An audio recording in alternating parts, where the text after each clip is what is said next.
to other matters now. A new group, the host communities producing oil, gas and pipeline impacted states Youth Council of Nigeria, are calling for equity, justice and fairness for host communities in line with the provisions of the Petroleum Industry Act.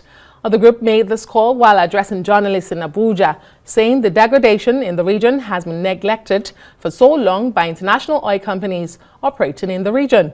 The leader of the youth group particularly pushed for the traditional rulers and youths to be included in the decision on how the funds from the host communities trust fund is utilized.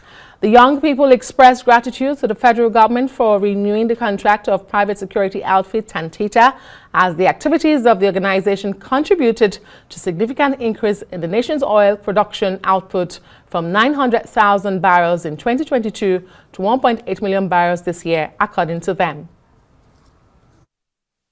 All of you are aware that the 13% derivation fund is running over more than trillions from inception.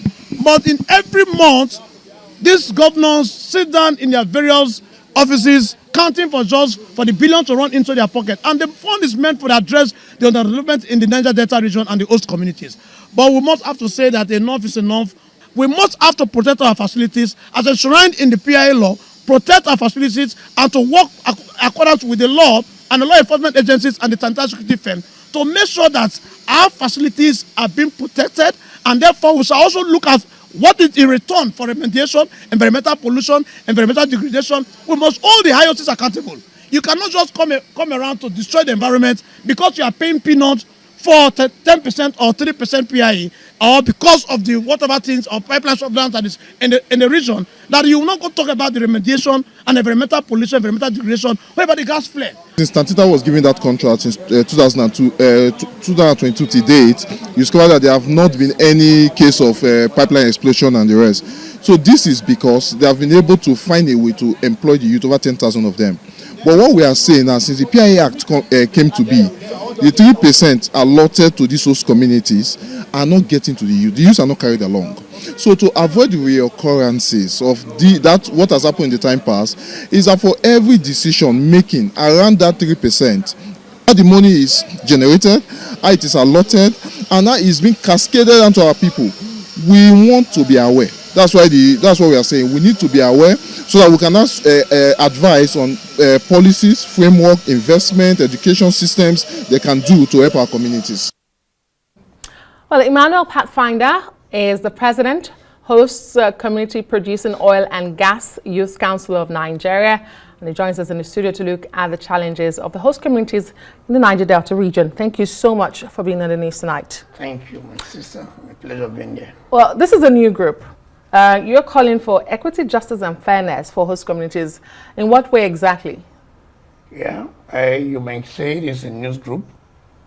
Why? Because before now, everything about the host community lies in the hands of some elder statesmen and stakeholders, parading themselves all over everywhere, pretending to be speaking for the host communities, but actually who are key critical stakeholders from the host communities are the youths, which invariably knows that very well. If you talk about the destruction, activities, time pass, or agitation for one issue, the other, militancy and the rest, asking for justice, fairness and equity, asking for resource control, it's all boiled down to the youths. But when it comes to the issue of what it concerns the benefit of the people and the youths, I think the youths also always goes along with the women and the mothers. So there is no way these critical key components will not be part of the agitation and proper implementation of what is duly right belongs to us. So we have looked at it critically over time past, but they said they cannot continue this way. We cannot continue to allow such trends to continue while our mothers, our young ones, our fathers in the communities are not getting any significant impact or the benefit among all the resources that we have in the region. So we are putting up together to make sure that the youths have a voice and have a say, since we are the strength and the energy of the host communities. And who's to blame for this? Because what I hear you say is that in time past, resources that have come to the communities have sidelined the youth and they've left you out of the equation. But really, who's to blame for that? Is this not pointer to the lack of cohesion and, I mean, what's happening in your region, in your host community. Should that be something to come out to be complaining about, or something you should, as a community, sit down and strategize upon? I mean, who's to blame for this? To me, I won't blame problems to the governments of the day or before now. And we're going to see there's a lacuna. There's a big gap. In the scheme of things, the youths who are the strength and the ears and the hearts of the host communities have not been in the scheme of things. So we won't blame government for that, but we're going to blame ourselves. Why is this lacuna? We're going to blame ourselves from the traditional rulers, blame ourselves for those who are priding themselves at Comm, national escorts or officers who, by not just reason, trying to neglect the youths, and you are the heartbeat. Who are you speaking with? What is the issue? For example, now you're talking about PI implementation, the 3% implementation. I think the youths are the one that the traditional ruler will speak with. The youths are the one that the stakeholder will speak with. So my question really is, should you not be having a conversation with the traditional rulers and those who you have mentioned? Yes. Are you having such conversations? Yeah, that is the reason why you see we're coming upstream fully. As we speak, this is the council that comprises all critical stakeholders as far as the ambit of youth, health agitators, community youth leaders, both women and the localities, including traditional rulers, must have a nominee in the council from their various kingdoms where these IOCs operate, from their various domains, from ethnic nationality divides.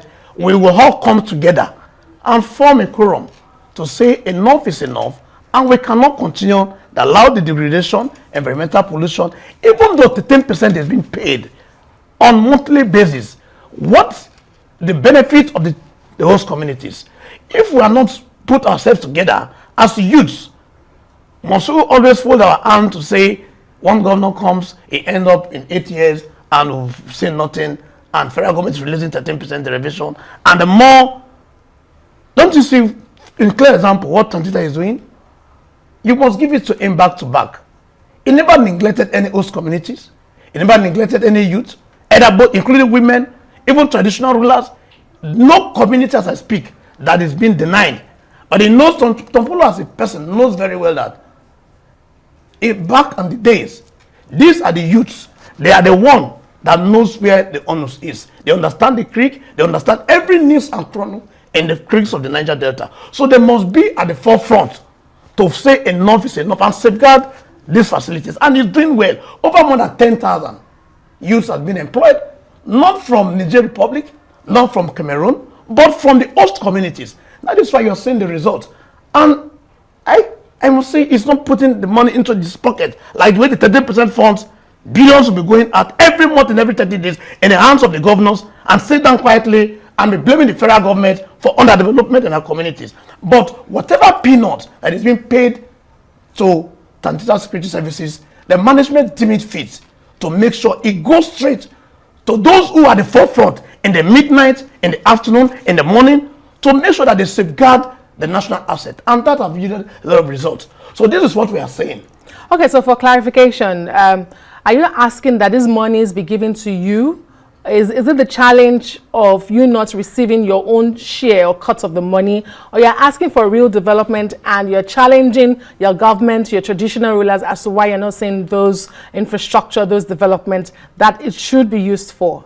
If you say we are agitating for a peanut or a share, it's a big lie.